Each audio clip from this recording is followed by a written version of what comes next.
Assalamualaikum warahmatullahi wabarakatuh. Waalaikumsalam Waalaikumsalam warahmatullahi warahmatullahi wabarakatuh. Innalhamdulillah nahmaduhu wa nasta'inu wa nastaghfiruh wa na'udzu billahi min syururi anfusina wa min sayyiati a'malina may yahdihillahu fala mudhillalah wa may yudlil fala hadiyalah. Asyhadu an la ilaha illallah wa asyhadu anna Muhammadan abduhu wa rasuluh la nabiyya ba'da. Mabad, alhamdulillah, puji serta syukur hanyalah milik Allah Subhanahu wa taala pada pagi hari ini, Sabtu 3 Jumadil Awal 1447 Hijriah, atau bertepatan dengan 25 Oktober tahun 2025, kita dapat bertemu kembali, bersilaturahmi kembali dipertemukan melalui Golden Habit Forum yang alhamdulillah pada pagi hari ini telah memasuki episode yang ke-225. Selawat serta salam, mari senantiasa kita curah limpahkan kepada suri tauladan kita, junjungan kita semua, Nabi Allah Muhammad Sallallahu Alaihi Sallallahu alaihi Wasallam. wasallam. Ibu, Bapak, seluruh partisipan Golden Habit Forum, Alhamdulillah pada pagi hari ini telah hadir bersama kita Ustadz Agus Sukaca. Insya Allah beliau akan membahas atau topik kita pada pagi hari ini masih berkaitan dengan sakaratul maut, di mana insya Allah beliau akan uh, memaparkan berkaitan dengan keadaan manusia saat sakaratul maut.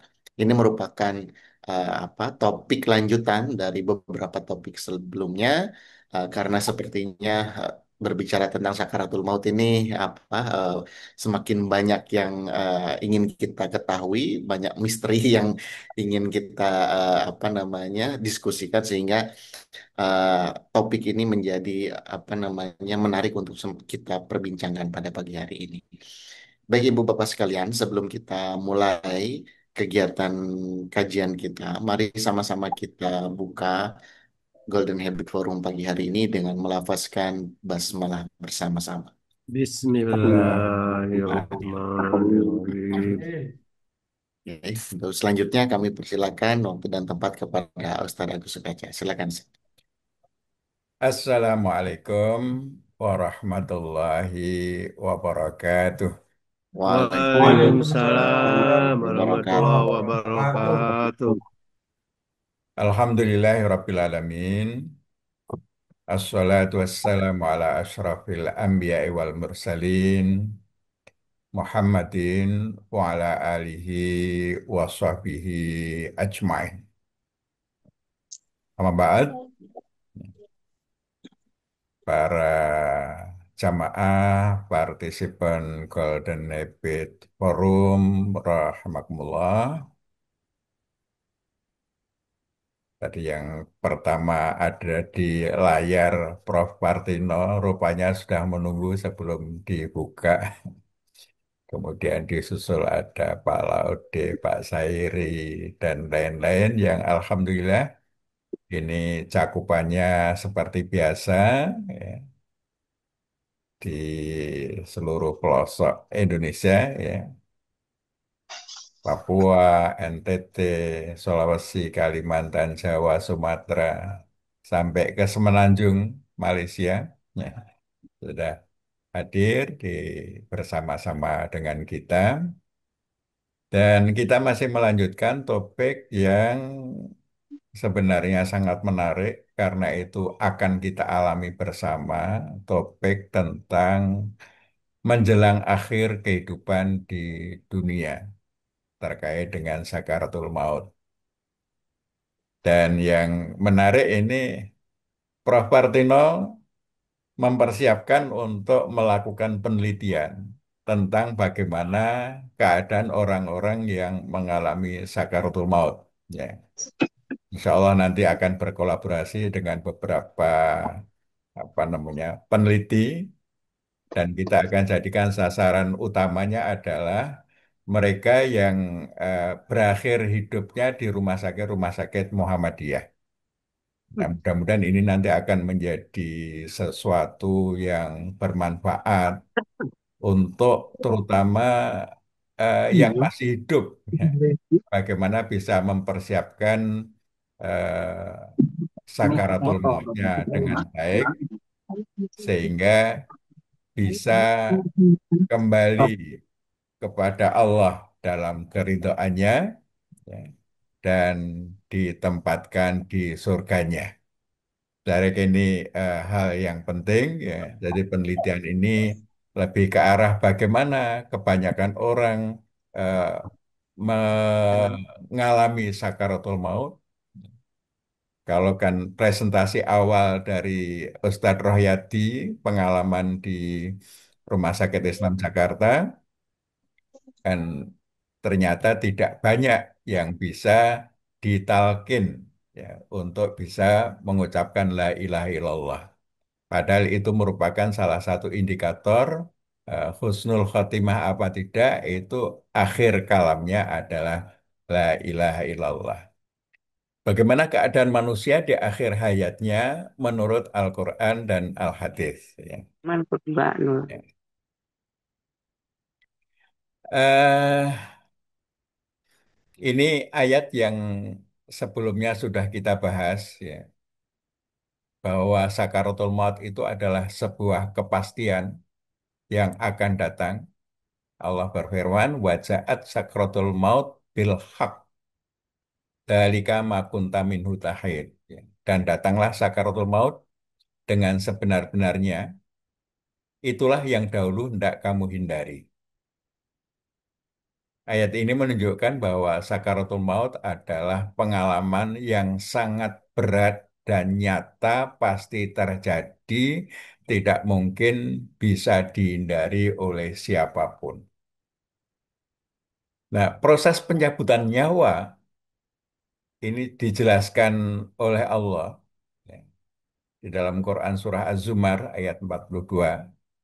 Allahu yatawaffal anfusa hina mautiha wallati lam tamut fi manamiha fayum siku allati qada 'alaihal mauta wa yursilul ukhra ila ajali musamma. Inna fi dzalika Inna fi laayatin liqaumin yatafakkarun. Ya. Allah mewafatkan jiwa pada saat kematiannya dan yang belum mati saat tidurnya. Jadi berarti kita itu dimatikan pada waktu tidur dan pada akhir hayat. Maka dia tahan yang telah ditetapkan kematiannya, tidak dikembalikan lagi, dan dia lepaskan lainnya sampai ajal yang ditetapkan. Jadi ketika kita tidur, ya, ditahan, kemudian dilepaskan ketika bangun. Sungguh yang demikian itu menjadi ayat bagi kaum yang berpikir.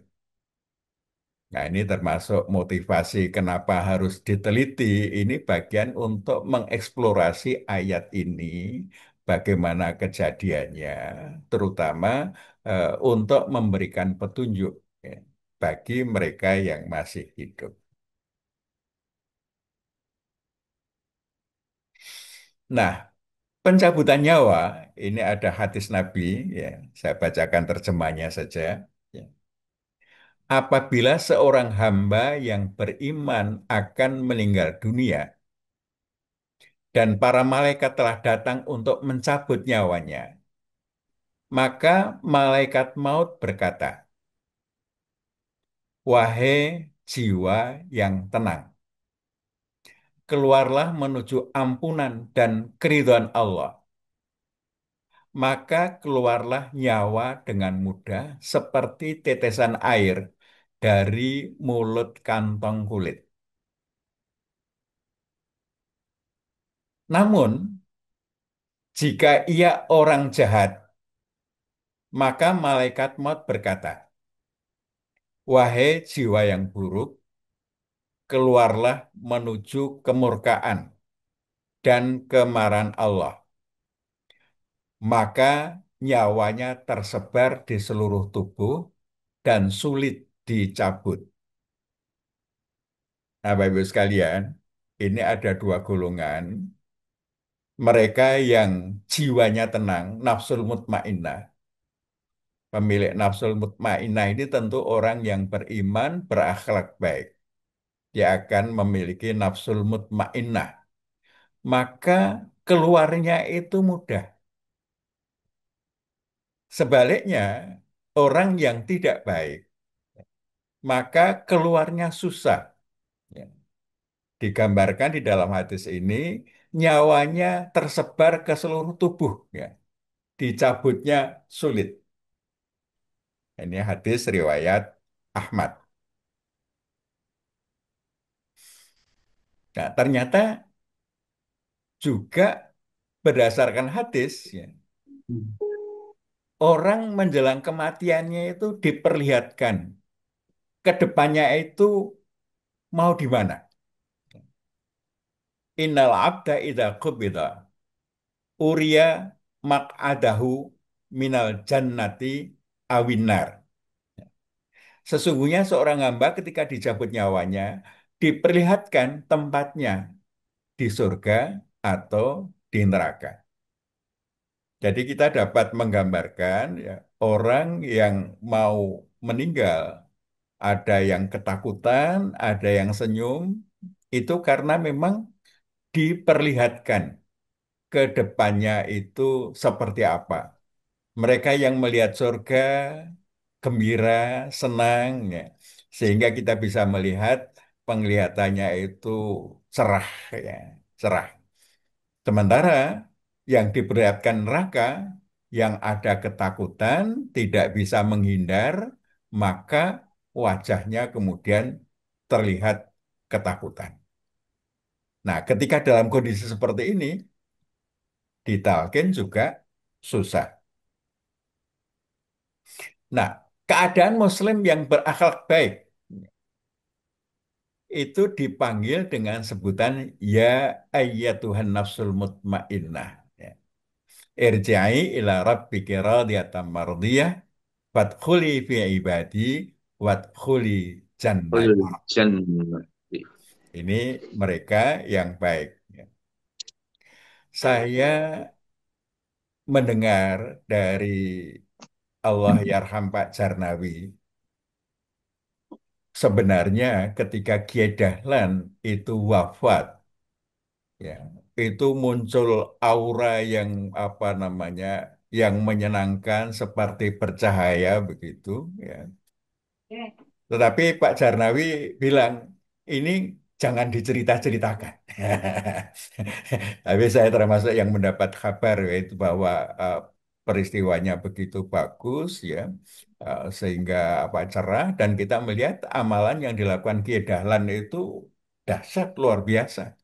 Ya, Muhammadiyah yang sudah berkembang, ya. Tadi sebelum kita masuk di apa di pengajian ini sempat diskusi menjadi organisasi keagamaan terkaya keempat di dunia. Ini apa yang dilakukan oleh Kiai Dahlan. Nah, insya Allah mutmainnah. Ya. Nah, kita berharap ya, kita juga bisa demikian, ya, termasuk yang mutmainnah. Nah, sebaliknya orang yang kafir, ya, ya, walau taro iyatawaffal ladzina kafaru, ya, al malaikatu yadribuna wujuhahum wa adbarahum wa dzuqu adzabal hariq. Ya. Dan sekiranya kamu melihat ketika para malaikat mencabut nyawa orang-orang kafir, mereka memukul muka dan punggung mereka seraya berkata, rasakanlah olehmu siksa neraka yang membakar. Ini kalimat sekiranya. Nah, sekiranya itu berarti kita tidak bisa melihat. Yang melihat adalah mereka yang sedang sakaratul maut. Ya, jadi orang-orang kafir, orang-orang yang buruk itu apa namanya, malaikat itu mukuli muka dan punggungnya. Wah, bayangkan dipukuli. Wah, dipukuli itu kan menimbulkan rasa ketakutan. Maka orang yang berada dalam sakaratul maut, ya, ada yang ekspresinya ketakutan, ya, itu berarti dia banyak kafirnya, ya, banyak menentang Allahnya, tidak baik, ya, tidak mau menyesuaikan diri dengan Allah, maka malaikat itu memukuli sebelum menyabut nyawanya, ya, muka belakang, ya, dan dikatakan rasakan. Ya. rasakan olehmu siksa neraka yang membakar. Ini tentu itu akan menimbulkan sebuah kondisi yang ketakutan. Oleh karena itu, ya tentu kita harus berusaha ya, bagaimana supaya akhir hayat kita itu husnul khotimah. Ini doa yang sering dipanjatkan oleh Nabi kita, saya kira bagus untuk kita amalkan, kita ikuti. Allahumma hassin khotimana wa ajmil akibatana waj'al khaira a'marina akhiraha. Ya Allah, perbaguslah akhir hidup kami, indahkanlah akibat urusan kami, dan jadikanlah sebaik-baik umur kami di penghujungnya, di akhirnya. Nah, ini saya kira perlu kita berdoa setiap saat, dan yang paling penting implementasi doa ini bahwa akhir kehidupan kita itu kita jaga selalu dalam keadaan baik. Dan kalau kita merasa saat ini adalah akhir hidup kita, maka kita akan berusaha untuk apa? Untuk senantiasa melakukan yang baik. Nah, oleh karena itu, Bapak sekalian, ya, kita mesti selalu merasa ya, bahwa akhir kehidupan kita itu tidak lama. Meskipun kalau kemudian diberikan hari esok lagi, Alhamdulillah. Ya. Tapi kita merasakan ka'annaka tamutu ghadan. Ya. Ka'annaka tamutu ghadan. Seakan-akan engkau akan mati esok. Sehingga kita tidak pernah melupakan kematian. Ini Bapak Ibu sekalian sebagai pengantar berkenan nanti bisa ditambahkan oleh yang lain-lain. Nah, ini kita bisa memahami bahwa ternyata orang yang sakaratul maut, kenapa yang bisa ditalkin itu sedikit? Nah, itu ternyata sudah digambarkan. Ya. Pada akhir kehidupan sudah digambarkan nanti kamu mau di mana. Nah, yang jelas ke akhirat itu uh, panik luar biasa, sudah tidak bisa merubah lagi, waktu tobatnya sudah tertutup, ya. Sehingga dengan demikian, ya kondisinya tentu mengenaskan, ya, memprihatinkan, ya, karena memang betul-betul itu merupakan gambaran dari apa yang telah dia lakukan sebelumnya. Berkenan nanti Prof. Partino, ya, Kiai Mustain, ya, Ustadz Syarifuddin, Ustadz Nana, Ustadz Sairi, dan lain-lain ya, dan lain-lain bisa menambahkan. Assalamualaikum warahmatullahi wabarakatuh.